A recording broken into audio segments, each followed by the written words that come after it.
Hello friends, அஸ்ஸலாமு அலைக்கும். Noor fashion designs. நீங்கள் பார்க்குறதுல ஆரி ஒர்க் இன்ட்ரெஸ்ட்டாக இருந்தால் ஆரி ஒர்க் கிளாஸ் கற்றுக்கணுன்னா நிறைய பேர் கண்ணு பார்வை நல்லா இருக்கணும், முதுகு வலிக்கும், கழுத்து வலிக்கும் அப்படின்னு சொல்லி நிறைய பேர் வரவங்களாம் கேட்டுட்ருக்காங்க. அப்படி கிடையாது. நம்மளோட ப்ரெஷர் எந்த மாதிரி போடுறோமோ அதுக்கேற்ற மாதிரி தான் வரும். ஆரி ஒர்க் பண்ணுறனாலேயே கழுத்து வலி வரும், உட்கார முடியாது, கண்ணு ரொம்ப போயிடும் அப்படிலாம் கிடையாது. இன்ட்ரெஸ்ட் மட்டும் இருந்தால் ஆரி கிளாஸ் கற்றுக்கலாம்.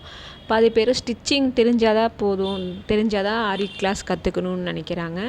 அப்படி கிடையாதுங்க. ஆர்வம் இன்ட்ரெஸ்ட் மட்டும் இருந்தால் யார் இருந்தாலும் வயசு பார்க்காம நம்ம ஆரி கிளாஸ் கற்றுக்கலாம். ஆஃப்லைன் கிளாஸ், ஆன்லைன் கிளாஸ் அவைலபிளாக இருக்குது. நீங்கள் எது இருந்தாலும் இதில் தெரிய நம்பருக்கு கால் பண்ணிங்கன்னா நம்ம எங்கே இருந்தாலும் ஆரி ஒர்க் கிளாஸ் கற்றுக்கலாம். சரியா? அப்புறம் லாங்குவேஜுன்னு பார்த்தீங்கன்னா தமிழ், தெலுங்கு, ஹிந்தி, உருது, இந்த மாதிரி எந்த லாங்குவேஜ் இருந்தாலும், இந்த 4 லாங்குவேஜில் எந்த லாங்குவேஜ் இருந்தாலும், எந்த ஊரில் இருந்தாலும் நீங்கள் ஆரி ஒர்க்ஸ் கற்றுக்கலாம். அஸ்ஸலாமு அலைக்கும்.